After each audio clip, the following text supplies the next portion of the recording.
ഇതിനിപ്പോ എന്താ പേര്? ഞാനുമ്മേ സാമ്പാർ. സാമ്പാർ കണ്ണി കണ്ടതൊക്കെ വെട്ടി നുറുക്കിയിട്ട് സാമ്പാർ ആവോ? ഒക്കേറ്റിനും വേണം ഒരു കണക്ക്. ഇത്ര ആൾക്ക് ഇത്ര വെള്ളത്തിൽ ഇത്ര കായ്കറിക്ക് ഇത്ര മസാലക്കൂട്ട്. അത് മനസ്സിലുണ്ടാവണമെങ്കിലേ ഇത് മനുഷ്യന്മാർക്ക് തിന്നാനുള്ളതാണെന്നുള്ള വിചാരം കൂടെ ആദ്യം മനസ്സിൽ വേണം. മനസ്സിലായോ? ഞാൻ ആദ്യമായിട്ട് സാമ്പാർ ഉണ്ടാക്കല്ലോ. ഞാൻ ആദ്യമായിട്ട് പറഞ്ഞുതരുമല്ലോ. എവിടെ കായം? കായോ? ഓ, ഇനിയിപ്പോ അങ്ങനെ ഒരു വസ്തു കേട്ടിട്ടേ ഇല്ല. ഉപ്പ് വെക്കേണ്ട അടുത്ത് ഒലക്ക കൊണ്ടുപോയി എന്ത് പറഞ്ഞാലും മനസ്സിലാവാത്തൊരു തള്ള. ആരായാലും ശരി, എന്നെ തള്ളയെന്ന് വിളിക്കുന്നത് എനിക്കിഷ്ടല്ല. വേണ്ട, മോളെന്ന് വിളിക്കാം. എന്താ പോരെ? ജനുവരിയില് കല്യാണം വച്ചാ പിന്നെ ഫെബ്രുവരിയിൽ വെക്കാൻ പറ്റില്ലല്ലോ. അതെന്താ? ജനുവരി കല്യാണം കഴിഞ്ഞില്ലേ, പിന്നെ എങ്ങനെ ഫെബ്രുവരിയിൽ വെക്കാ? ഇതെന്താ മാസം മാസം കല്യാണോ? നമുക്ക് ഫെബ്രുവരി 30 വെച്ചാലോ? ഫെബ്രുവരി 30 ഇല്ലല്ലോ. എന്നാ പിന്നെ 31 വെക്കാം.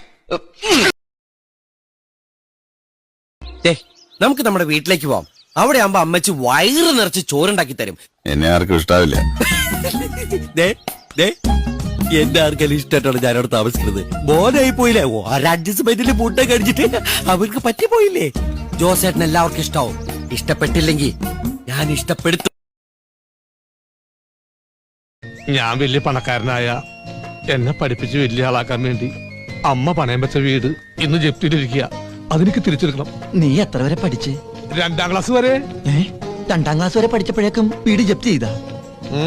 ഒരു മോൻ 2ാം ക്ലാസ് തന്നെ 15 കൊല്ലം പഠിച്ച ടാറ്റ വരെ തെണ്ടി പോകും.